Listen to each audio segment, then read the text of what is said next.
बसा. भेटला ताईला? कशी आहे ती? बरी. तिला पण तुझी खूप आठवण येते. हो ना. बरं बाबा, बोललो मी आईशी. शुभ्राकडे जायला तिने परवानगी दिली. येस. मग कधी जायचं आपण? लवकरात लवकर. आदिनाथशी बोलतो आणि मग मी तुला घेऊन जाईन तिथे. थँक्यू बाबा.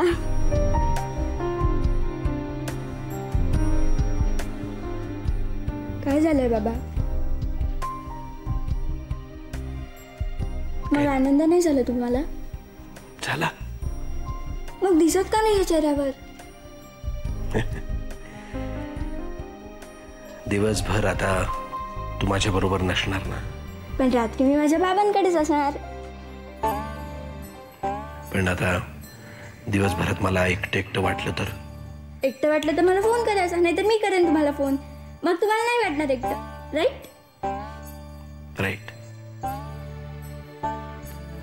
आलोच.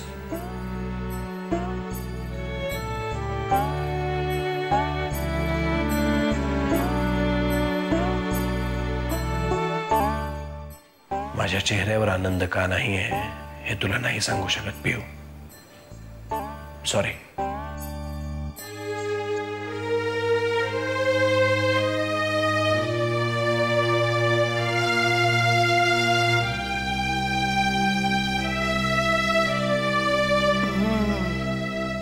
आई गो देवा देवा. चला बाई, झोपायला चला आता. काय ग पूनम? आई आई ग देवा देवा देवा देवा. काय ग, कसला विचार करतेस? झोपायचं नाहीये का तुला? झोप नाही येत. म्हणून विचार करत बसलीस. म्हणजे डोक्याला जितका म्हणून त्रास द्यायचा ना तितका द्यायचा, हो ना? मुद्दामून नाही करत हो मी. विचार येतातच मनात. काळजी वाटते मला लेखाची. कुठे असेल, काय करत असेल. अगं तू काय विचार करत बसतेस इथे? ते पोलीस आहेत ना, ते काढतील शोधून तिला. आणि तू मला एक गोष्ट सांग पूनम, ती काय लहान आहे का आता? हा, तिला कोणी पळवून नेणार आहे का? तसं नाही हो. पण ती कॉन्टॅक्ट का नाही करत आहे? फोन का नाही करत एखादा? कुसुमताई, मला खरी भीती वाटते ती त्या स्वप्नाची. म्हणजे ज्या स्वप्नामुळे तू आजारी पडलीस त्याच स्वप्नाचा तू विचार करतेस ना? म्हणजे पुन्हा आजारी पडायचंय का तुला? त्यातनं कुसुमताई, लेखा आणि आई एकत्र होत्या. वेडी ग वेडी. मला सारखी भीती वाटते की आई बरोबर लेखा सुद्धा. अगं अगं असा विचार करू नकोस तू. हे जर का सूचक स्वप्न असेल ना, म्हणजे जरा जशी तुला सुलेखा दिसली तसा मग तुला बाळ का नाही दिसला? निखिल का नाही दिसला तिथे? तुला एक सांगू पुन्हा, एखादी व्यक्ती आपल्या खूप जवळ असते. आपण सारखा त्या व्यक्तीचाच विचार करतो, मग तीच व्यक्ती आपल्याला स्वप्नात दिसते. स्वप्नांचे अर्थ काय ग, आपण लावू तसे लागतात. अगं स्वप्नात सुलेखाला मम्मांजवळ बघून तुला असं वाटतंय की सुलेखा या जगात नाहीच आहे. पण तुला असं का नाही वाटत की मम्मांना ती जाण्याआधी भेटलेली नव्हती, म्हणून त्यांची इच्छा म्हणून ती तुला स्वप्नात दिसली? मला तर वाटतं स्वप्नात सुद्धा दोघींचं भांडण झालं असेल.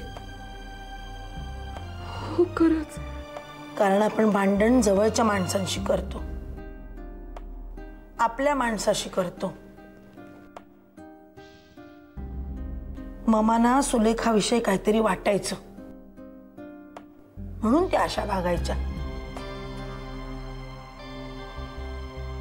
सुलेखाचं काहीतरी झालं असेल असाच विचार करत राहिलीस तर असंच काहीतरी स्वप्नात दिसणार. सुलेखा सुखरूप आहे, ती जिथे आहे तिथे छान आहे असा विचार करून बघ, अख्खं स्वप्न छान दिसेल.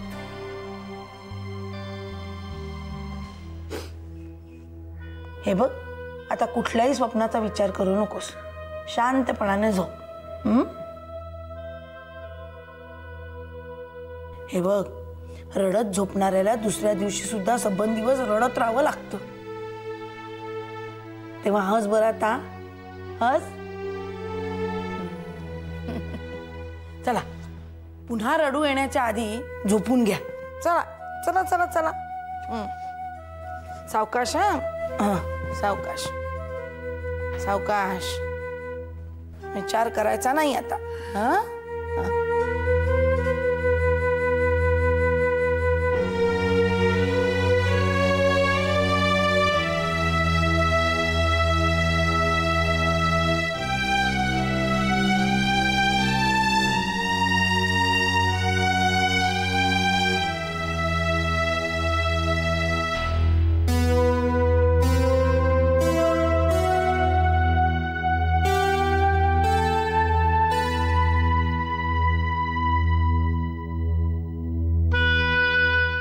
काय हो, कसला विचार करताय?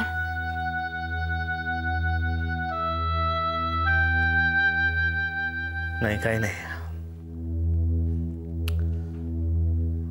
मी आजोबांना फोन केला होता.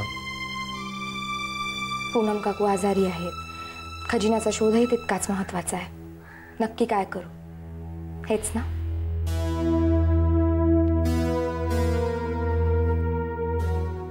आपण वाड्यावरून निघालो तेव्हाच तुमच्या चेहऱ्यावर प्रश्नचिन्ह होतं. बरं, मग काय म्हणाले आजोबा? घरच्यांकडे, नातेवाईकांकडे आधी लक्ष दे. मी सुद्धा हेच सांगणार होते. शोध महत्वाचा आहे, पण वाड्यावरच्या खजिना इतकाच महत्वाचा खजिना आपल्या जवळ आहे. आपले घरचे, नातेवाईक, त्यांच्याकडे दुर्लक्ष करून कसं चालेल? तू म्हणतेस ते बरोबर आहे.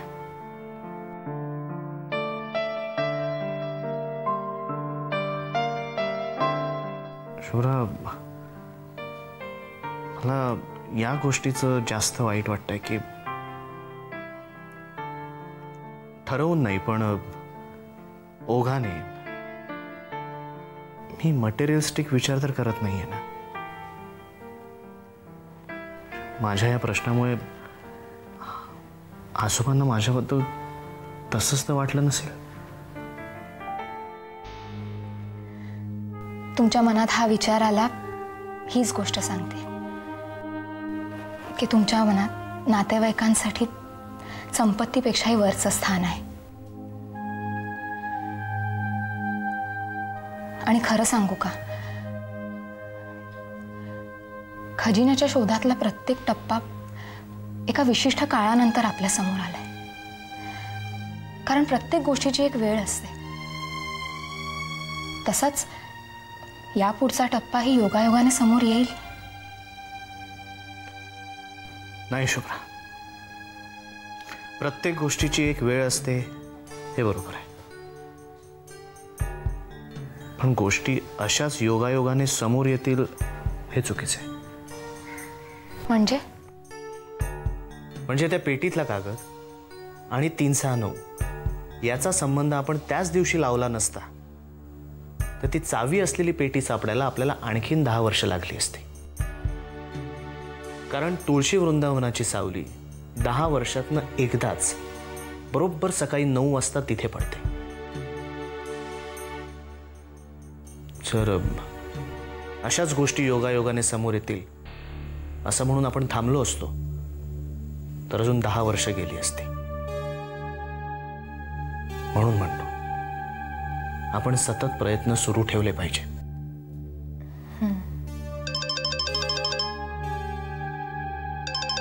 डॉक्टर जोशी.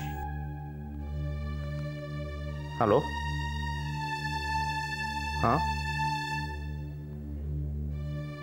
हाँ हाँ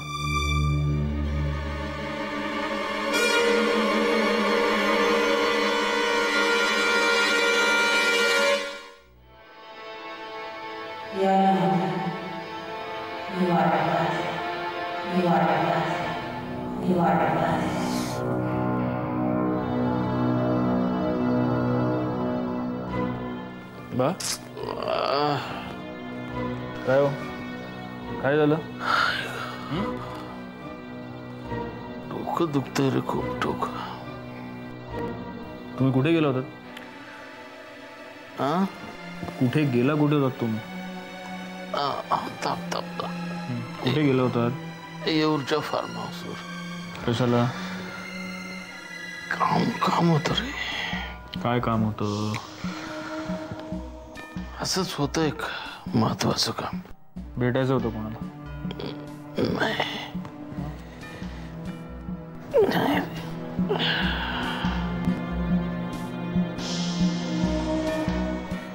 भाग्य बदलायचं होतं ना नीलपेंटची बाटली ठेवायची होती एक मिनिट थांब अभिमान एक काम करशील माझं बोला फार आहे बघ अलिबागला जाशील ना ते बाटली तिकडे पण ठेवून ये जरा हा घे घे घे रे ऐक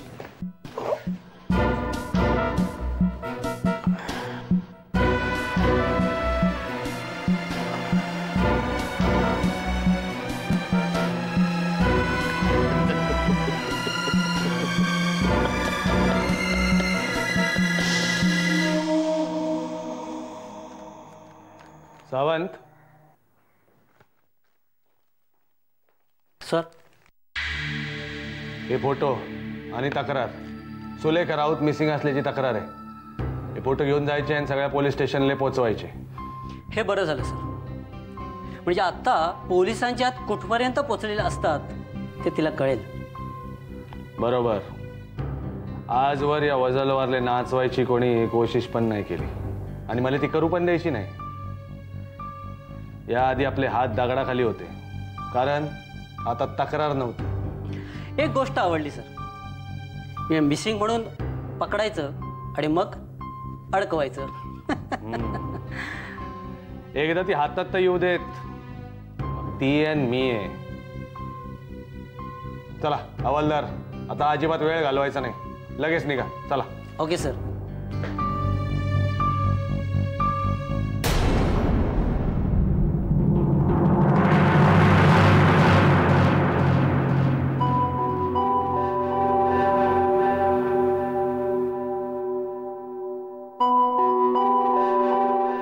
बस बस बस काय झालं साहेब चेहरा असा उतरल्यासारखा का दिसतोय बरं वाटत नाहीये का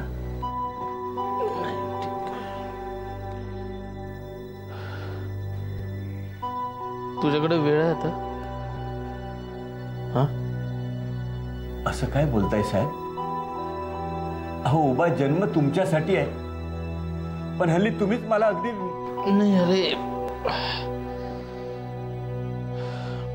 फार अस्वस्थ वाटतंय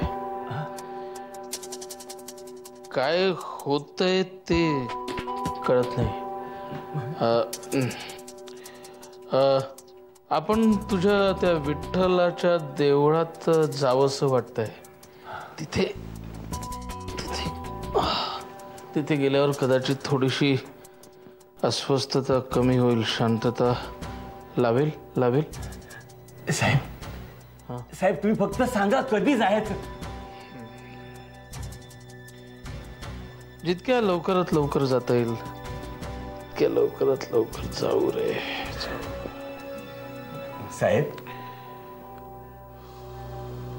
विठुरायाकडे जाऊन काही सांगावं लागत नाही त्याच्या समोर जाऊन डोळे मिटून हात जोडून फक्त उभं राहायचं मनातल्या सगळ्या चिंता तो संपवून टाकतो हा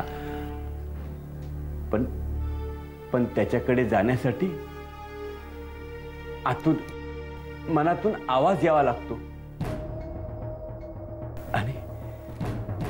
आणि आज साहेब तो आवाज तुमच्याकडून आज आलाय साहेब.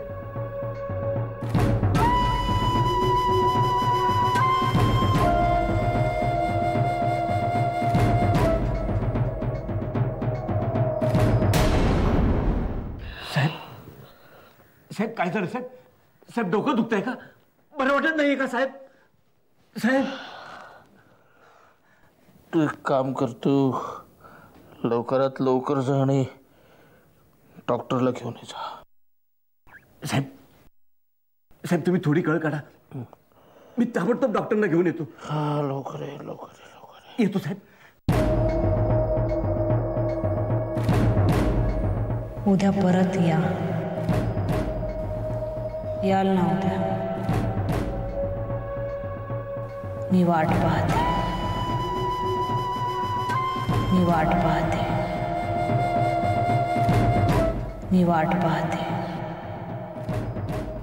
याल ना उद्या. मी वाट पाहते.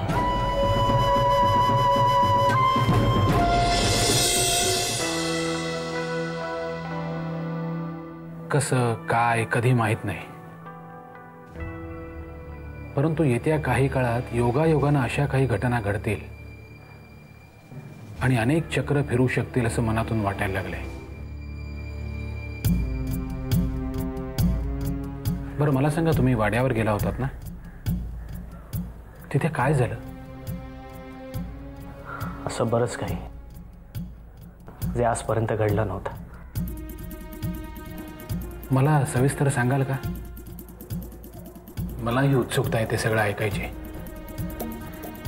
आधी ते ऐकतो आणि नंतर तुम्हाला सांगतो मी तुम्हाला इथे का बोलावले ते. सांगतो ना. 2 तारखेला आम्ही वाड्यावर गेलो.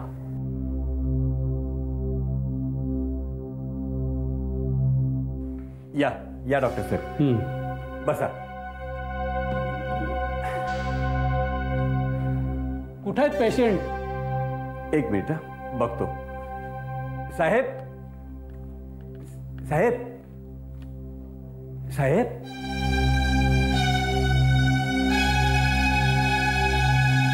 साहेब घरात नाहीत.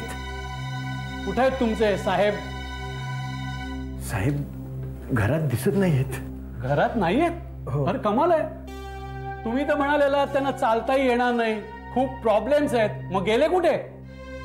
डॉक्टर जरा प्रेमानेच सांगतोय, तुम्ही जरा शांत बसा.